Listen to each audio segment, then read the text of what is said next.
எங்களுக்காக பேச மாட்டீங்களா? எந்த நிலைமை ஆயிடுச்சுன்னா, அதாவது ஐநா சபையில் போய் கதற அளவுக்கு ஆயிடுச்சு. பார்த்தீங்களா? முன்னையெல்லாம் கதறுவாங்களா? பெரிய ரக விமானமாக இருக்கிறது.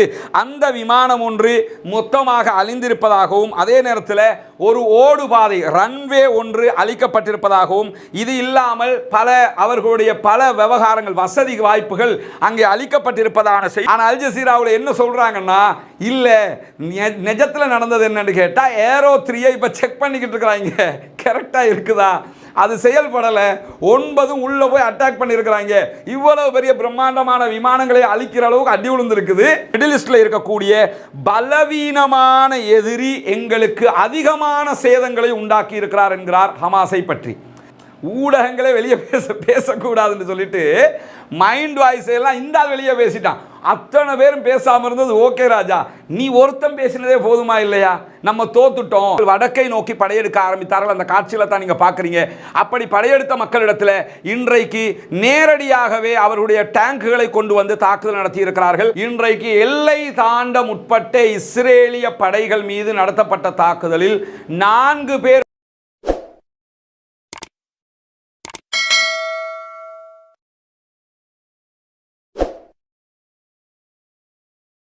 அஸ்ஸலாமு அலைக்கும் வரஹ்மத்துல்லாஹி வபரகாத்துஹு. அன்பிற்கினிய சகோதர சகோதரிகளே, காசா மீதான இஸ்ரேலுடைய படையெடுப்பு ஆரம்பிக்கப்பட்டு 192 நாட்களை நாம் தாண்டி இருக்கக்கூடிய இந்த நேரத்தில் காசாவை மொத்தமாக அழித்து ஒழிக்கிற காரியத்தில் இஸ்ரேல் ஈடுபட்டு வருகிறது. தொடர்ச்சியாக நடத்தப்பட்டு வந்த தாக்குதல்கள் காசாவோடு நிற்காமல் லெபனானுடனான சண்டையாக மாறி பின்னர் ரெட்சி முழுவதும், செங்கடல் முழுவதும் ஒரு பாரிய சர்ச்சையாக தற்போது மாறியிருக்கக்கூடிய நேரத்தில் ஈரானுடனான ஒரு மோதலாகவும் அது வியாபித்திருப்பதை பார்க்க முடியும். சர்வதேச நாடுகள் அனைத்தும் பெரும்பாலும் இந்த ஈரானுடனான சண்டையை தொடர வேண்டாம் என்று சொல்லி இஸ்ரேலுக்கு அறிவுரை சொல்லி கொண்டிருக்கக்கூடிய நேரத்தில் ஈரானுடைய தாக்குதலுக்கு பதில் தாக்குதல் நாங்கள் வழங்குவோம் என்று சொல்லி இஸ்ரேல் கர்ஜித்து கொண்டிருப்பதாகவும் ஊடகங்கள் செய்திகளில் சொல்லிக் கொண்டிருக்கிறது. இந்த மாதிரியான நேரத்தில் என்ன நடக்கிறது காசாவுக்குள், என்ன நடக்க போகிறது எதிர்காலத்திலே என்கிற பல கேள்விகள் எழுந்திருக்கக்கூடிய நேரத்தில் ஈரானுக்கு ஆதரவாக யார் யார் நிற்கிறார்கள், ஈரானுக்கு எதிராக யார் யார் நிற்கிறார்கள் என்கிற கேள்விகளும் எழுந்திருக்கிறது. ஈரானுக்கு எதிராக நிற்பவர்களை பொறுத்தவரையில் உலகத்தில் யாருக்கும் தெரிந்த ஒரு பேருண்மைதான், அமெரிக்காவும் அமெரிக்காவினுடைய நேச நாடுகளும் ஈரானுக்கு எதிராகத்தான் கண்டிப்பாக நிற்பார்கள், நின்று கொண்டு இருக்கிறார்கள். அவர்கள் ஈரானுக்கு எதிராக நிற்கிறார்கள் என்பதை விட காசாவினுடைய அப்பாவிகளுக்கு எதிராகவே நிற்கிறார்கள்.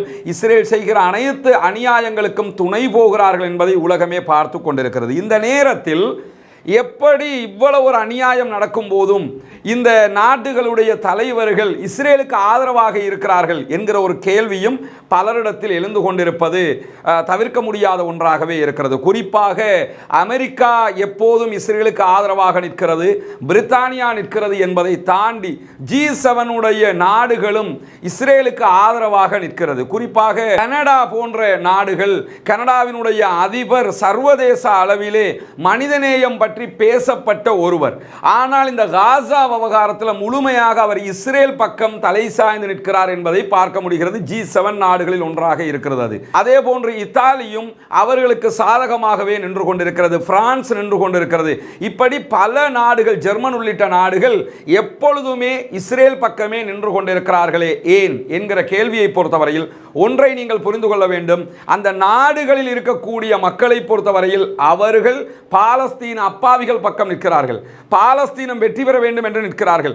பாலஸ்தீனத்தில் நடக்கிற அநியாயங்கள் நிறுத்தப்பட வேண்டும் என்று நிற்கிறார்கள்.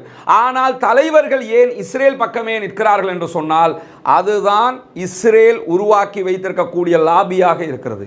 இஸ்ரேல் லொபி எந்த அளவுக்கு பவர்ஃபுல்லாக இருக்கிறது என்று சொன்னால் அனைத்து நாடுகளுடைய அதிகார வர்க்கங்களிலும் இஸ்ரேலியர்கள் திட்ட தெளிவாக நுழைந்து நிற்கிறார்கள். ஜியோனிசம் இறுக பிடித்து கொண்டிருக்கிறது என்று வேறு வார்த்தைகளில் கூட இதனை சொல்லலாம். ஏனென்று சொன்னால் அமெரிக்காவினுடைய அதிபராக யார் வந்தாலும் அவர்கள் ஜியோனிஸ்டுகள் சொல்வதை கேட்க வேண்டிய இடத்தில் இருக்கிறார்கள். பிரித்தானியாவினுடைய அதிபராக யார் வந்தாலும் அவர்கள் ஜியோனிஸ்டுகள் சொல்ல வேண்டியதை கேட்கக்கூடிய இடத்திலே இருக்கிறார்கள். இருக்கிறார்கள். இப்படி பல முக்கியமான நாடுகளுடைய தலைவர்கள் ஜியோனிஸ்டுகளுடைய பிடிக்கு கீழாகத்தான் இருக்கிறார்கள். வியாபார ரீதியாக, ஆயுத ரீதியாக என்று பல இடங்களில் இவர்கள் தான் கொடி கட்டி பறக்கிறார்கள். நமக்கு தெரியும், இந்த தாக்குதல் ஆரம்பிக்கப்பட்டவுடன் இந்த செய்திகள் ஊடகங்களில் பரவ ஆரம்பித்த போது சோசியல் மீடியாக்களே எந்த நிலையை எடுத்தன என்பது நமக்கு தெரியும். இந்த நிமிடம் வரை ஃபேஸ்புக் உள்ளிட்ட மெட்டாவினுடைய எந்த ஒரு தளத்திலும் இவர்களுக்கு எதிரான, அதாவது ஜியோனிஸ்டுகளுக்கு எதிரான கருத்துக்களை பரப்ப முடியாது. பரப்புகிற நேரம் அதனை அவர்கள் இனம் கண்டால் கண்டிப்பாக அதை பிளாக் அவுட் பண்ணுவார்கள், பிளாக் லிஸ்ட் பண்ணுவார்கள் என்பதும் அத்தனை பேருக்கும் தெரியும். மெட்டாவினுடைய ஃபேஸ்புக்காக இருக்கலாம், இன்ஸ்டாவாக இருக்கலாம், ஈவன் வாட்ஸ்அப் சேனலில் கூட இந்த மாதிரியான செய்திகள் பரப்பப்படும் போது அதற்கும் அவர்கள் நோட்டிஃபிகேஷன் அனுப்பி இதற்கு மேல் நீங்கள் இப்படி செய்தால் உங்களை நாங்கள் பிளாக் லிஸ்ட் பண்ணுவோம் என்று சொல்லுகிற செய்திகளை எல்லாம் நம்ம பார்க்க முடியும். இப்படி பலவிதமான கட்டுப்பாடுகளும் விதிக்கப்பட்டு கொண்டிருக்கக்கூடிய நிலையில் இவர்கள் அத்தனை பேரும் யாருக்கு ஆதரவாக இருக்கிறார்கள் என்றால் இஸ்ரேலியர்களுக்கு, ஜியோனிஸ்டுகளுக்கு ஆதரவாக இருக்கிறார்கள். அது மெட்டாவாக இருக்கலாம், கூகுளாக இருக்கலாம், சிலிக்கான் வேலியினுடைய பல பகுதிகள் அவர்களுக்கு ஆதரவாகத்தான் இருக்கிறது. இப்படி எல்லா பகுதிகளிலும் இருக்க பிடித்துக் கொண்டிருக்கிற காரணத்தினால தான் அவர்கள் என்ன அநியாயத்தை செய்தாலும் அவர்களோடு நாங்கள் நிற்போம் என்று இந்த நாடுகள் சொல்லிக் கொண்டிருக்கக்கூடிய நேரத்தில் இவர்களுக்கு எதிர்முகாமிலே ரஷ்யா, சீனா உள்ளிட்ட கம்யூனிச கொள்கை சார்ந்த நாடுகள் நிற்கிறார்கள். அரபு நாடுகளை பொறுத்தவரையில் அரபு தேசம் என்கிற வகையில் மக்களுக்கு மத்தியிலே குழப்பம் ஏற்பட்டு ஆட்சி பறிபோய்விடக் கூடாது என்பதால் அவர்கள் அங்குமில்லை இங்குமில்லை என்று இருபக்கமும் தலையாட்டி கொண்டிருக்கிறார்கள். இந்த ஈரானுடைய விவகாரத்தில் மிக தெளிவாக அவர்கள் ஈரானுக்கு எதிராக இருக்க விரும்பினாலும் இருக்க முடியாத ஒரு நிலையாக தற்போது ஈரானுக்கு ஆதரவு நிலைப்பாடு ஒன்றை எடுத்திருக்கிறார்கள். ஈரான் மீதான தாக்குதல்கள் நடத்தப்பட்டால் எங்களுடைய ஏர் பேஸ், ஏர் ஸ்பேஸ் எதையுமே பயன்படுத்த விடமாட்டோம் என்று வெளிப்படையாக சவுதி அரேபியா, குவைத், ஓமான் உள்ளிட்ட நாடுகள் அறிவித்திருக்கிறது. இதே நேரம் எகிப்தோ, ஜோர்தானோ இப்படியான அறிவிப்புகளை வெளியிடவில்லை. குறிப்பாக ஜோர்தான் எவ்வளவு தூரம் ஜியோனிஸ்டுகளுக்காக நிற்கிறது என்பது நமக்கு தெரியும். ஜோர்தானுடைய அதிபரை பொறுத்தவரையில் அந்த ஆள் எந்த லிஸ்டில் சேர்க்கிறதுன்றே தெரியாத ஒரு ஆள். ஜோர்தானில் அவ்வளவு ஆர்ப்பாட்டம் நடக்கிறது, ஜோர்தான் வழியாக இஸ்ரேலுக்குள்ள உணவுகள் போகிற பாதையை மூடுங்க என்று சொல்லி, ஆனால் ஆர்ப்பாட்டம் நடத்துகிறவர்களை ஜோர்தான் அரசு முடக்கி கொண்டிருக்கிறது. ஜோர்தான் அரசுக்கு எதிராக போராட்டம் நடத்துகிறவர்கள் முடக்கப்படுகிறார்கள், அவர்களை முடக்க வேண்டாம் என்று சொல்லி அம்னஸ்டி இன்டர்நேஷனல் அமைப்பே தெளிவாக அறிக்கை வெளியிட்டுகிற அளவுக்கு அவர்கள் அங்கே போராட்டக்காரர்களை முடக்குகிறார்கள்.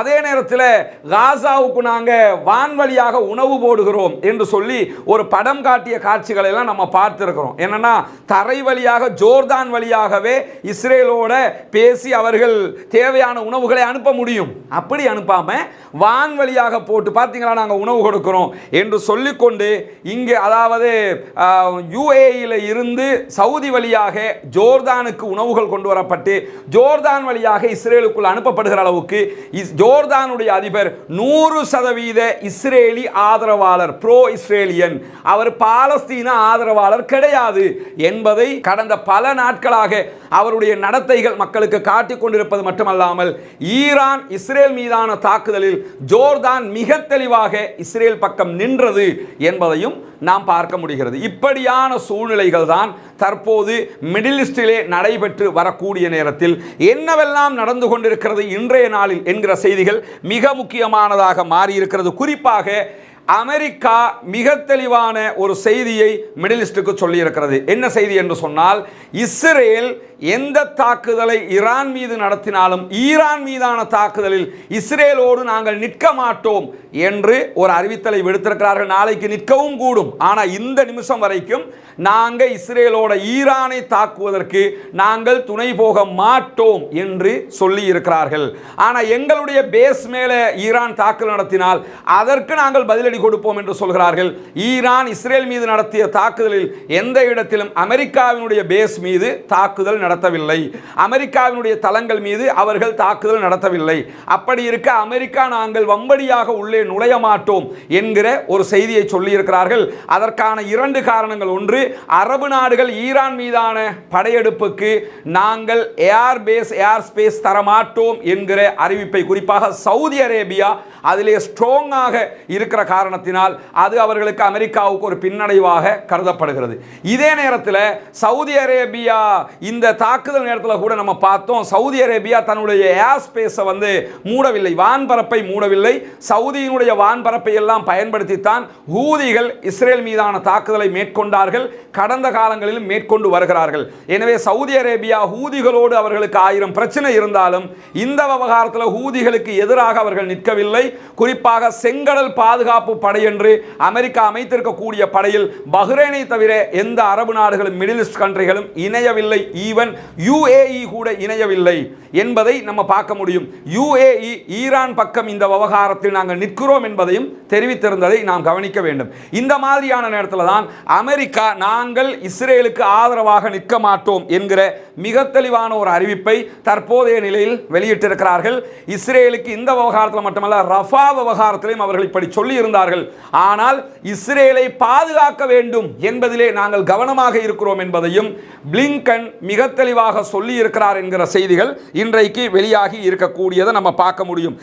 இந்த செய்தியை AFP செய்தி நிறுவனத்திடத்தில் அமெரிக்காவினுடைய ஒரு மூத்த அதிகாரி சொல்லி இருக்கிறார் என்கிற செய்தியையும் இன்றைக்கு AFP தெளிவாக வெளியிட்டிருக்கிறார்கள். அந்த மாதிரியான நேரத்தில் பிரான்ஸ், அதே போன்று இங்கிலாந்தினுடைய தலைவர்கள் கூட ஈரான் மீதான தாக்குதல் மீள நீங்கள் நடத்தக்கூடாது என்று சொல்லி தெளிவாக இஸ்ரேலுக்கு அறிவித்திருக்கிறார்கள். அது என்ன காரணத்தினால சொல்றாங்கிறதெல்லாம் வெளிப்படையாக சொல்லப்படலை.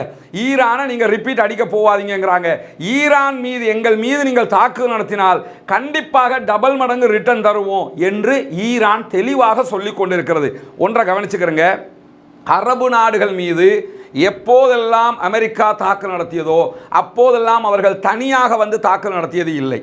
இப்போ ரெட்சியில் ஹூதிகள் மேலே தாக்குதல் நடத்துறது கூட அவர்கள் கூட்டணியாகத்தான் தாக்குதல் நடத்துகிறார்கள். குறிப்பாக இஸ்ரேலை பொறுத்தவரையில் அவங்க தெளிவான பொட்ட பயலுவங்கிறது உலகத்துக்கே தெரியும். தெரிஞ்சது ஏன் தெரியும் என்று கேட்டால், அமெரிக்காவினுடைய உதவி இல்லாமல் அவர்கள் எந்த தாக்குதலையும் நடத்த முடியாது. அதனால தான் அமெரிக்காவை கையில் வச்சு கொண்டு இஸ்ரேல் மீதான, பாலஸ்தீனம் மீதான அவ்வளவு அநியாயத்தையும் அக்கிரமத்தையும் அவர்கள் செய்து கொண்டிருக்கிறார்கள். அது அநியாயம் என்று ஐநா சபையில் பேசுபொருளாக விவாதிக்க வந்தாலும் அமெரிக்கா தங்களை வீட்டோவை பயன்படுத்தி காப்பாற்றும் என்கிற காரணத்தினால தான் அமெரிக்காவினுடைய துணையோடு தான் அவர்கள் தாக்குதல் நடத்தி கொண்டிருக்கிறார்கள். ஈரானை தாக்குவதற்கு அமெரிக்கா வெளிப்படையாக துணை போகாவிட்டாலும் உள்ரங்கத்திலாவது துணை போகாவிட்டால் வித்தவுட் அமெரிக்காவாக தனியாக தாக்குதலுக்கு நாங்கள் தயார் என்று சொல்லி இஸ்ரேல் வருமாக இருந்தால் அப்பொழுது ஈரான் பலம் வாய்ந்தவர்களா இஸ்ரேல் பலம் வாய்ந்தவர்களா என்பதை இந்த உலகமே பார்த்து கொள்ளும். ஒருபோதும் அவர்கள் தன்னந்தனியாக தாக்குதல் நடத்தியதில்லை. ஹமாஸ் என்கிற ஒரு சின்ன குழுவோட சண்டை பிடிக்கிறதுக்கே அமெரிக்காவினுடைய இராணுவம், அந்த நாட்டு இராணுவம், இந்த நாட்டு இராணுவம் என்று பல பேரை அழைத்து கொண்டு கூட்டமாக தாக்குதல் நடத்துகிற காட்சியை நம்ம பார்த்துக்கிட்டு இருக்கிறோம். அமெரிக்கா இன்றைக்கு இப்படியான ஒரு நிலையை அறிவித்திருக்கிறது. இந்த மாதிரியான நேரத்தில் UNSCயில், அதாவது ஐக்கிய நாடுகள் சபையின் பாதுகாப்பு கவுன்சிலில், செக்யூரிட்டி கவுன்சிலில் ஈரானுடைய தூதரகத்தின் மீதான இஸ்ரேலுடைய தாக்குதல் மிக கொடுமையானது என்று கண்டித்திருக்கிறது சீனா. அதாவது ஐக்கிய நாடுகள் சபையினுடைய பாதுகாப்பு கவுன்சில் கூடியதில் ஈரான் மீதான, ஈரான் இஸ்ரேல் இடையிலான வார் பற்றிய கூட்டமாகவே அது அமைந்திருந்தது. அதிலே மிக தெளிவாக ஈரான் மீது நீங்கள் தாக்குதல் நடத்தியது மிக கொடுமையானது என்று வன்மையாக கண்டனத்தை தெரிவித்திருக்கிறது சைனா. இதே நேரத்தில் 2 பேரும் சண்டை இல்லாமல் சமாதான நிலையை எடுக்க வேண்டும் என்கிற ஒரு கோரிக்கையையும் சீனா இன்றைக்கு விடுத்திருக்கிறது என்கிற செய்திகள் வந்திருக்கிற அதே நேரத்தில் இஸ்ரேலுக்கு 14 பில்லியன் US$ நிதியுதவி அளிப்பதற்கான மசோதாவை நிறைவேற்றுங்கள் என்று சொல்லி ஜோ பைடன் தற்போது காங்கிரஸிலே கோரிக்கை விடுத்திருக்கிறார்.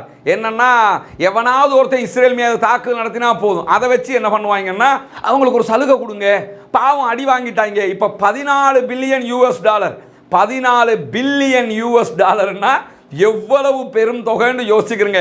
நம்ம நாடு IMF கடன் கேட்டிருக்கிறதே வெறும் 6 பில்லியன். வெறும் கிடைச்ச 1.5 பில்லியன் காசை வச்சே நாடு வந்து இறைவனுடைய உதவியால் மேலே ஒரு அளவுக்கு அப்பாகி நிற்கிறத நம்ம பார்க்க முடியும். அப்படி இருக்கும்போது 14 பில்லியன் US டாலர் சொன்னால் அது எவ்வளவு பெருமதியானதுன்னு பாருங்க. அதை உடனடியாக பாஸ் பண்ணுங்க என்கிற செய்திகளை இன்றைக்கு பைடன் அறிவித்திருக்கிறார் என்பதும் வெளியே வந்திருக்கிறது. குறிப்பாக அவங்க 95 பில்லியன் US கொடுக்கிறாங்க. இந்த 95 பில்லியன் US 14 பில்லியன் இஸ்ரேலுக்கு காசா மக்களை கொல்றதுக்காக 14 பில்லியன் இஸ்ரேலுக்காக அவர்கள் கொடுக்கிறார்கள். மீதி தொகைகளில் ஒரு தொகை தாய்வானுக்கு கொடுக்கிறார்கள். தைவான் சீனா வந்து தைவானை வந்து தங்களுடைய நிலப்பரப்பு என்று உரிமை கோரிக்கொண்டிருக்கிறது. அதனால் தைவானுக்கு சீனாவோடு ஒரு முருகல் இருந்து கொண்டே இருக்கணுங்கிறதுக்காக தைவானுக்கு அவர்கள் ஒரு தொகையை கொடுக்கிறாங்க. இன்னொரு தொகை உக்ரைனுக்கு வழங்கப்படுது. ஏன்னா ரஷ்யா தாக்குதல் நடத்துகிறார்கள். டிஃபென்சிவாக நீங்கள் திருப்பி தாக்குங்க. ரஷ்யா உக்ரைன் மக்கள் மீது அநியாயம் செய்கிறது என்பதற்காக உக்ரைனை பாதுகாக்க பணம் கொடுப்பவர்கள் இதே நேரத்தில் காசா மக்களுக்கு அநியாயம் செய்யுங்கள் என்று இஸ்ரேலுக்கும் பணம் கொடுக்கிறார்கள். எனவே அவர்களுடைய நோக்கம் எங்கு சென்றாலும் அநியாயக்காரர்களுக்கு துணை நிற்பது என்பதையும் நாம் புரிந்து கொள்ள வேண்டிய அதே நேரத்தில் இன்றைக்கு இஸ்ரேல் கொண்டு வந்த இஸ்ரேலுக்கு ஆதரவாக கொண்டு வரப்பட்ட ஐநா சபையினுடைய பாதுகாப்பு கவுன்சில் கூட்டத்தில் ஈரான் செய்தது பிழையா இஸ்ரேல் செய்தது பிழையா என்கிற வாத பிரதிவாதம் எழுந்தபோது ஈரான் பக்கம் நின்றது சீனா. இதே நேரத்தில் ஐநாவினுடைய அவையில் இஸ்ரேல் சார்பாக பேசப்பட்ட பேச்சுக்கள்ல என்ன பேசப்பட்டது என்பதை தலைப்பாகவே வெளியிட்டிருக்கிறது அல் ஜசீரா. அல் ஜசீராவில் இந்த வீடியோ நீங்க போய் பார்க்கலாம். இஸ்ரேல் என்ன சொன்னாங்கன்றதுக்கு ஷவுட்டிங் ஃப்ரம் ரூஃப் டாப்ஸ், அதாவது கூரையிலிருந்து கூச்சல் இடுகிறீர்கள் அப்படின்னு சொல்லி இன்றைக்கு என்ன பண்றாருன்னு சொன்னா ஐநா சபை மேலேயே பிளேம் பண்றாங்க. என்னன்னா எங்களுக்கு இவ்வளவு அடிச்சிருக்கிறான் ஈரான், நீங்க என்ன பண்றீங்கன்னா கூரையில நின்று கூச்சல் இட்டுக்கிட்டு இருக்கிறீங்க, ரூஃப் டாப்ல நின்று பேசிக்கிட்டு இருக்கிறீங்களே தவிர எக்ஷன் எடுக்க மாட்டேங்கிறீங்க. அந்த எக்ஷன் எடுத்த காலம் எல்லாம் மலையேறி போயிடுச்சு ராஜா. ஐநா சபை நினைச்சாலே உடனே அதெல்லாம் எதுக்கு கொண்டு வருவாங்கன்னா நம்ம நாடு மாதிரி சின்ன சின்ன நாடுகளுக்கு உண்டா எடுத்துக்கிட்டு வருவாங்க. ஈரானுக்கு எடு பார்ப்போம். ஈரானுக்கு எத்தனை வாட்டி பொருளாதார தடை விதிச்சாங்க, ஈரானுக்கு எதிராக எத்தனை வாட்டி என்ன பண்ணினாங்க, ஏதாவது நடைமுறை ஆயிடுச்சா? அதெல்லாம் சின்ன சின்ன நாடுகளுக்கு வேணும்னா செல்லுபடியாகுமே தவிர ஈரானுக்கு இந்தியாவுக்கு இது மாதிரியான நாடுகளுக்கு செல்லுபடியாகும்னா போடா போகிறதுக்குன்னு தூக்கி குப்பலை போட்டு போய்கிட்டே இருப்பான். அதனால தான் போய் கத்துறாங்க. என்னன்னு கேட்டால் எங்கள் மேலே ஈரான் அடிச்சிருக்குது, என்ன எக்ஷனும் எடுக்க மாட்டேங்கிறீங்க, நீங்கள் வந்து ரூஃப் டாப்பில் நின்றுக்கிட்டு கத்துக்கிற கோழி மாதிரி என்ன பண்ணுறீங்க, சத்தம் போட்டுக்கிட்டு இருக்கிறீங்க, கூரை மேலே இருந்துக்கிட்டு கூக்குரல் இட்டுக்கிட்டு இருக்கிறீங்க, எங்களுக்காக பேச மாட்டீங்களா? எந்த நிலைமை ஆயிடுச்சுன்னா அதாவது ஐநா சபையில் போய் கதற அளவுக்கு ஆயிடுச்சு. பார்த்தீங்களா? முன்னையெல்லாம் கதறுவாங்களா? முன்னையெல்லாம் பேச முடியுமா? செருப்ப கலட்டி அடித்த மாதிரி இன்றைக்கு ஈரான் பதிலடி கொடுத்துருக்கான். எந்த அளவுக்கு கேட்டால் இந்த தாக்குதலுக்கு பொறுப்பெடுக்க முடியாது என்கிறது ஈரான். அதான் விசேஷம். என்ன விசேஷம்னா அவன் ஈரான் தான் அடித்தான், ஈரான் தான் தாக்கினான், ஆனால் நாங்கள் தாக்குதலுக்கு பொறுப்பெடுக்க மாட்டோங்கிறாங்க. கரெக்டாக இருந்தால் பொறுப்பெடுக்கணும், ஆனால் பொறுப்பெடுக்க மாட்டோம்ங்கிறாங்கன்னு கேட்டால் நீங்கள் தான் முதல்ல எங்களுக்கு அடிச்சியே, அதை நாங்கள் பாதுகாப்பு டிஃபென்சிவாக உங்களுக்கு தாக்குதல் நடத்தி இருக்கிறோம், எனவே தாக்குதலுக்கு பொறுப்பு இஸ்ரேல் தான், நாங்கள் அல்ல என்று சொல்லி திட்டவட்டமாக ஐநா சபையிலே சொல்லுகிறது ஈரான். எனவே இந்த தாக்குதலுக்கு பொறுப்பெடுப்பது யார் என்பதே மிகப்பெரியதொரு கேள்வியாக இருக்கிறது. அதனால் தான் இவர்கள் அங்கே கதறிக்கொண்டிருக்கிறார்கள் என்பதையும் நம்ம பார்க்க முடிகிறது. இந்த சம்பவங்களும் இன்றைக்கு நடந்து ஏறி இருக்கக்கூடிய நேரத்தில் இன்றைக்கு வெளியாகி இருக்கக்கூடிய மிக முக்கியமான இன்னும் ஒரு செய்தி இருக்கிறது. அதாவது நேற்றைய தினம் ஈரான் நடத்திய தாக்குதலில் நம்ம ஏற்கனவே சொல்லியிருந்தோம் 7 பாலிஸ்டிக் ஏவுகணை தாக்குதல் நடத்தப்பட்டதாக சொல்லியிருந்தோம். அதில் ஒரு சின்ன திருத்தம் என்னன்னா இன்றைய தினம் 7 அல்ல 9 பாலிஸ்டிக் ஏவுகணைகள் தாக்குதல் நடத்தப்பட்டதாக அல் ஜசீரா தகவல் வெளியிட்டிருக்கிறார்கள். அதில் அவங்க சொல்லுகிற முக்கியமான ஒரு செய்தி என்னன்னு கேட்டால் 9 ஈரானிய ஏவுகணை தாக்குதல்களில் இஸ்ரேலுடைய வான்பரப்பை உடைத்து கொண்டு 9 ஏவுகணைகளும் சென்று தாக்குதலை சரியாக துல்லியமாக நடத்தி இருக்கிறது என்பது மட்டுமல்லாமல் அதிலே 5 ஏவுகணைகள் நவாட்டிம் விமானத்தளத்தையே தாக்கி இருக்கிறது. அதில் 5 ஏவுகணைகள் நவாட்டிம் விமானத்தளத்தை தாக்கி இருக்கிற அதே நேரத்தில் நெகோவ் விமானத்தளத்தின் மீது 4 ஏவுகணைகள் தாக்குதலை நடத்தி இருக்கிறது. 9 ஏவுகணைகளும் எந்த விதமான தடையும் இல்லாமல் உடனே சென்று தாக்கி இருக்கின்றன என்பதை அல் ஜசீரா சொல்வது மட்டுமல்லாமல் இன்றைக்கு அவர்கள் வெளியிட்டிருக்கிற முக்கிய செய்தியாக இந்த நவாட்டிம் தளத்தின் மீது நடத்தப்பட்ட தாக்குதல், அந்த தாக்குதலில் இதுவரைக்கும் அங்கே பதிவான சேதங்கள் அந்த அந்த தளத்தில் தான் F-35 என்கிற மிக பயங்கரமான தாக்குதல் நடத்தக்கூடிய விமானம், கிட்டத்தட்ட 100 விமானங்கள் இஸ்ரேல் இடத்தில் இருப்பதாக சொல்லப்படுகிறது. அந்த விமானங்கள் வைக்கப்பட்டிருந்த தளம் அது. அந்த தளத்திலே என்ன விதமான சேதங்கள் ஏற்பட்டது என்பதை வெளியே சொல்ல விடாமல் இஸ்ரேல் முழுமையாக தடுத்திருந்த நிலையில் அல் ஜசீரா இன்றைக்கு என்ன சொல்றாங்கன்னா, இதுவரைக்கும் அந்த தகவல்கள்ல C-130 என்கிற போக்குவரத்து விமானம் அங்கே சேதத்திற்கு உள்ளாக்கப்பட்டிருக்கிறது என்கிறார்கள். அங்க நடத்தப்பட்ட தாக்குதல் இதுதான் வந்து இந்த C-135 என்கிற 130 என்கிற விமானமாக காட்சிப்படுத்தப்படுவது இதுதான். இதை நம்ம பார்த்தோம் என்று சொல்லி சொன்னா இந்த வகை விமானங்கள் என்று சொல்வார்கள். இது நம்ம அந்த தாக்குதலுக்குள்ளான விமானம் இது இல்லை, தாக்குதலுக்குள்ளான விமானத்தினுடைய வகை என்று சொல்லப்படுகிறது. அதாவது பொருட்களை ஏற்றிக்கிட்டு போய் வானத்திலிருந்து போடுகிற அளவுக்கு உண்டான ரொம்ப பெருமதியான பெரிய ரக விமானமாக இருக்கிறது. அந்த விமானம் ஒன்று மொத்தமாக அழிந்திருப்பதாகவும் அதே நேரத்தில் ஒரு ஓடுபாதை ரன்வே ஒன்று அளிக்கப்பட்டிருப்பதாகவும் இது இல்லாமல் அவர்களுடைய பல விவகாரங்கள் வசதி வாய்ப்புகள் அங்கே அளிக்கப்பட்டிருப்பதான செய்திகளும் வெளிவந்திருக்கிறது என்கிறது அல் ஜசீரா. அதே மாதிரி 4 பாலிஸ்டிக் ஏவுகணைகள் நெகோ விமான தளத்தை போய் தாக்கி இருக்கின்றன.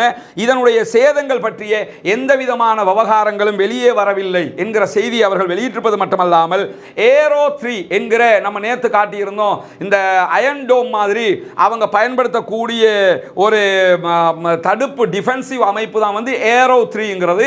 2400 கிலோமீட்டர் வரைக்கும் அவங்க நாட்டுக்குள்ள நுழைவதை துரத்தி சென்று தாக்குதல் நடத்தி அழிக்கக்கூடிய மாதிரி தயாரிக்கப்பட்ட ஒரு டிஃபென்சிவ் சிஸ்டம் அது. அயன் டோம்னே விளங்கிக்கிறீங்களா, அயன் டோம் மாதிரி ஆனால் வேற பேரில் இருக்கும், அதை விட பவர்ஃபுல்லானது.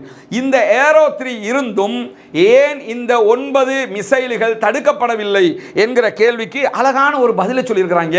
என்ன பதிலை சொல்லியிருக்கிறாங்கன்னு கேட்டா, இது முதலாக இன்னைக்கு தான் பயன்படுத்தப்பட்டதுல இந்த பாலிஸ்டிக் ஏவுகணைகளை வீழ்த்துகிற விதத்தில் தான் அது வடிவமைக்கப்பட்டிருக்கிறான். அதுக்கு பிறகு ஏரோ 3 வந்து தற்காப்பு அமைப்பின் செயல்திறனை பற்றி இப்போ பரிசோதனை நடந்து வருவதாக தகவல் கிடைக்குதுங்கிறது அல் ஜசீரா. அதாவது நம்ம இதை வச்சிருந்தது பேலிஸ்டிக்கை தடுக்கிறதுக்கு, பேலிஸ்டிக்கை தடுக்க முடியலை, 9 பேலிஸ்டிக்கும் கரெக்டாக வந்து இலக்கில் அடிச்சிருக்கிறான். அப்போ இதை பற்றி இதில் நிலைமை என்னன்னு இப்போ பரிசோதனை நடந்துக்கிட்டு இருக்கிறான், செக் பண்ணிக்கிட்டு இருக்கிறாங்களா, இது சரியாக தான் செஞ்சுருக்கோமா அப்படின்னு சொல்லி செஞ்சுக்கிட்டு இருக்கிறோம்னு தகவல் வருகுதுன்னு சொல்லுகிற அல் ஜசீரா. ஆனால் அதோட சேர்த்து ஒன்று சொல்கிறாங்கன்னு கேட்டால், இஸ்ரேல் என்ன சொல்லுதுன்னு கேட்டால், இந்த அமைப்புகள் எல்லாமே இந்த ஏரோ 3 சிஸ்டமேட்டிக் வந்து ரொம்ப பவர்ஃபுல்லாக தெளிவாக சூப்பராக இருந்துச்சு என்று சொல்லுகிறார்கள் என்று எழுதியிருக்கிறார்கள். இன்றைக்கு அல் ஜசீரா வெளியிட்டிருக்கிற தகவலில் போட்டிருக்கிறாங்க. இஸ்ரேல்கிட்ட கேட்டால் இஸ்ரேல் என்ன சொல்லுதான், சூப்பராக இருந்தது, எல்லாம் பவர்ஃபுல், பக்கா அப்படின்னு சொல்கிறாங்களாம். ஆனால் அல் ஜசீராவில் என்ன சொல்கிறாங்கன்னா, இல்லை நிஜத்தில் நடந்தது என்னன்னு கேட்டால் ஏரோ 3 இப்போ செக் பண்ணிக்கிட்டு இருக்கிறாங்க, கரெக்டாக இருக்குதா, அது செயல்படலை, 9 உள்ளே போய் அட்டாக் பண்ணியிருக்கிறாங்க. இவ்வளவு பெரிய பிரம்மாண்டமான விமானங்களை அழிக்கிற அளவுக்கு அடி விழுந்துருக்குது. ஆனால் வெளியில் என்ன காட்டுறான், இல்லையே நாங்களாம் அப்படி கெத்தா நிற்கிறோமே அப்படின்னு சொல்லி காட்டிக்கிட்டு இருக்கிறாங்க. இது வந்து பொய்யான தகவல் என்பதை, அதாவது அவங்க அடி வாங்கினதை மறைக்கிறாங்கிறத சொல்லாமல் சொல்லி இருக்கிறது அதாவது அல் ஜசீராவினுடைய செய்தியில் நீங்கள் இதை போய் பார்க்க முடியும். அவங்க வந்து வெளியில் இன்னொன்று சொல்ல போனால் எந்த அளவுக்குன்னு கேட்டால், எங்கள் மேலே நடந்த அட்டாக்கை 99% தடுத்துட்டோங்கிறாங்க. சரி, 99% தடுத்துட்டு தான் செய்தி சொல்லிக்கிட்டு இருக்கிறான்ல இஸ்ரேல். 99% தடுத்தே இருக்கட்டுமே, அந்த 1%க்குள்ள 9 பேலிஸ்டிக் உள்ள போயிருக்குதா இல்லையா? 9 பேலிஸ்டிக் போய் 4 ஒரு விமான நிலையத்திலையும் 5 இன்னொரு விமானத்தில் அடி விழுந்திருக்கா இல்லையா? இதுவரைக்கும் கசிஞ்ச தகவல்கள் தான் அல் ஜசீரா சொல்றாங்க. இந்த அளவுக்கு உண்டான விமானமே அழிக்கப்பட்டிருக்குன்னு. கசியாத தகவல்களில் எவ்வளவு அழிவுகள் நடந்திருக்குங்கிற ஒரு பெரிய கேள்வியே இருக்கிறது. ஆனால் அந்த தகவல்கள் வெளியே வரவில்லை. இதுவும் இன்றைக்கு வந்திருக்கக்கூடிய ஒரு முக்கியமான செய்தியாக இருக்கக்கூடிய நேரத்தில், இஸ்ரேலிய தாக்குதலுக்கு பிறகு ஈரானுடைய வெளிவிவகார அமைச்சரோடு சவுதி அரேபியாவினுடைய வெளிவிவகார அமைச்சர் தொலைபேசியில் உரையாடி இருக்கிறார் என்கிற செய்திகள் வந்திருக்கிறது. அவர்கள் இருவரும் என்ன பேசிக் கொண்டார்கள் என்கிற செய்திகள் வெளிவரவில்லை. ஆனால் சவுதி அரேபியா ஈரான் பக்கம் நிற்கிறது என்பதை இந்த விவகாரத்தில் அவங்க இந்த ஏர் ஸ்பேஸை கொடுக்காததிலிருந்தே தெளிவாக சொல்லி இருக்கிறாங்க. அப்படியே அவர்கள் ஈரான் பக்கம் இல்லை என்றால் இந்த மாதிரி டெலிஃபோன் கன்வர்சேஷன் எல்லாம் நடக்காது என்பதையும் நம்ம புரிஞ்சுக்க வேண்டி இருக்கிறது. இந்த இடத்தில் அவர்கள் பக்கம் தான் நிற்கிறார்கள். அதே நேரத்தில் இன்றைக்கு இன்னொரு முக்கியமான தகவல் வெளியாகி இருக்கிறது. அதாவது நம்ம இந்த யுத்தம் ஆரம்பிக்கப்பட்ட சம்பந்தப்பட்டதில் இருந்து சொல்லி வருகிற ஒரு முக்கியமான செய்தி தான். என்ன செய்தி என்று சொன்னால், அதாவது இஸ்ரேல் என்பது தோல்வி அடைந்த கண்ட்ரி, தோல்வி அடைந்த யுத்தத்தில் அவர்கள் மிலிட்ரி வாரில் தோத்துட்டாங்க என்பதை பல விழுத்தம் பல ஆதாரங்களோடு நாம் சொல்லிக் கொண்டிருந்தோம். தற்போது ஈரானிடத்தில் அடி வாங்கி அதுலேயும் அவங்களோட லட்சணம் என்னன்னு வெளியாயிடுச்சு. மற்றதெல்லாம் ரெண்டாவது, ஈரானுக்கு அவங்க திரும்பி தாக்கட்டும் தாக்காமல் இருக்கட்டும், அதை ரெண்டாவது வச்சுக்கிறோம். ஆனால் இஸ்ரேல் மேலே கை வைக்க முடியுமா அப்படின்றான்ல, கை வைக்க முடியுங்களா அப்படின்னு சொல்லி காட்டிட்டானா இல்லையா? இஸ்ரேலை சுற்றி அயன் டோம் இருக்கிறது, ஏரோ 3 இருக்கிறது, டாவின்சி இருக்கிறது, இப்படி பல பாதுகாப்பு இருக்கிறது, உள்ள நுழைய முடியுமா என்று சொல்லி இருந்தவர்களை மண்டல கொட்டி கீழே உட்கார வச்சிருக்கானா இல்லையா? முட்டுக்கால் போட வச்சானா இல்லையா? அப்ப என்னன்னா அவர்களுக்கு தாக்குதல் நடத்த முடியும். அந்த இஸ்ரேல் சொல்ற மாதிரி எல்லாமே பீலா, எல்லாமே பொய், எல்லாமே பகட்டு என்பது தெளிவா தெரிஞ்சிருச்சா இல்லையா? மொசாதுண்டா எப்படி தெரியுமாண்டாங்க, அவங்களுக்கே தெரியாம உள்ள பூந்து வெளுத்துட்டு வந்துட்டாங்க. ஆமா, மொசாதுண்டா எவ்வளவு பவர்ஃபுல் உலக அளவுலண்டாங்க. அத்தனை பேரையும் சல்லடை போட்டு மலேசியாவும் டர்க்கியும் அதே மாதிரி ஈரானும் தூக்கிக்கிட்டே இருக்கிறானா? ஈரான் தூக்கிலே போட்டுட்டான் மொசாதில் உள்ள 4-5 பேரை. அப்போ இந்த மாதிரி மொசாது மேலே இருந்த அந்த பில்டப் எல்லாமே கனவு உலகம் அப்படியே தகர்க்கப்பட்டிருக்கிறது. இப்போ அவர்களுடைய ஐடிஎஃப் எவ்வளோ பலம் வாய்ந்ததுன்றாங்க. 6 மாசமாக ஹமாஸை அழிக்க முடியாமல் இருக்கிறாங்க, திணறிக்கிட்டு இருக்கிறாங்க. பொதுமக்களை தான் 33,000 பேரை கொண்டாங்களே தவிர ஹமாஸை அழிக்க முடியலை. இந்த மாதிரி தொடர் தோல்விகள் அவர்கள் யார் என்கிற பிம்பமே எங்கள் மேலே கை வைக்க முடியுமா என்று இருந்த நேரத்தில் ஈரான் திட்ட தெளிவாக 1967களுக்கு பிறகு மிக தெளிவான ஒரு தாக்குதல், அமெரிக்காவினுடைய கருத்து பிரகாரம் இப்படி ஒரு தாக்குதல் வரலாற்றில் இஸ்ரேல் மீது நடத்தப்படவே இல்லை என்கிற அளவுக்கு ஒரு அட்டாக்கை நடத்தி காட்டி, நீ எல்லாம் வெத்து வேட்டு, உனக்கு அடிக்கிறதுலாம் பெரிய விஷயம் இல்லைங்கிற மாதிரி காட்டிட்டானா இல்லையா? இதுக்கு பிறகு நடப்பது இதுக்கு பிறகு பார்த்துக்கிறோம், இது வரைக்கும் என்ன என்கிறதான் கேள்வி. அந்த மாதிரி நேரத்தில் இன்னைக்கு அவர்களுடைய, அதாவது இஸ்ரேலுடைய வார் கேபினட் இருக்கிறதா இல்லையா, போர் அமைச்சரவை, இந்த வார் கேபினட்டினுடைய முக்கியமான அமைச்சர்களில் ஒருவர் காடி ஐசன்கோட். இவர் தான் அவர், இந்த காடி ஐசன்கோட்டுங்கிறவர் இவர் தான். இன்னைக்கு அவர் புலம்பி இருக்கக்கூடிய ஒரு புலம்பல் வெளியாகி இருக்கிறது. இது அல் ஜசீராவில் நீங்க பார்க்க முடியும். மத்திய கிழக்கில், அதாவது மிடில் ஈஸ்ட்ல இருக்கக்கூடிய பலவீனமான எதிரி எங்களுக்கு அதிகமான சேதங்களை உண்டாக்கி இருக்கிறார் என்கிறார் ஹமாஸை பற்றி. மத்திய கிழக்கில் இருக்கிற நம்ம எதிரிகள்லேயே ரொம்ப பலவீனமானவர் ஹமாஸுங்கிறார் அவர். ஒரு விதத்தில் அது சரியும் தானே. ஏன்னா சவுதி அரேபியாவிட்ட இருக்கிற மாதிரி ஆயுதங்களோ பலமோ ஹமாஸ்ட இல்லை, ஈரான்கிட்ட இருக்கிற மாதிரி ஆயுதமோ பலமோ ஹமாஸ்ட இல்லை, குவைத்திட்ட இருக்கிற மாதிரி இல்லை, ஈராக்கிட்ட இருக்கிற மாதிரி இல்லை, அவங்க ஒரு தனி நாடுங்கிற அந்தஸ்தே அவங்களுக்கு இல்லையே. எந்த நாட்டிடத்திலும் இருக்கிற மாதிரி ஒரு விமானம் கூட கிடையாது இல்லைங்க. ஒரு போக்குவரத்து விமானமோ ஒரு யுத்த விமானமோ அவங்க கிட்ட இருக்குதா? எதுவுமே கிடையாது. ஈவன் பேலிஸ்டிக் ஏவுகணை பேசிக்கிட்டு இருக்காங்களே, அந்த மாதிரி கூட ஒன்றும் கிடையாது.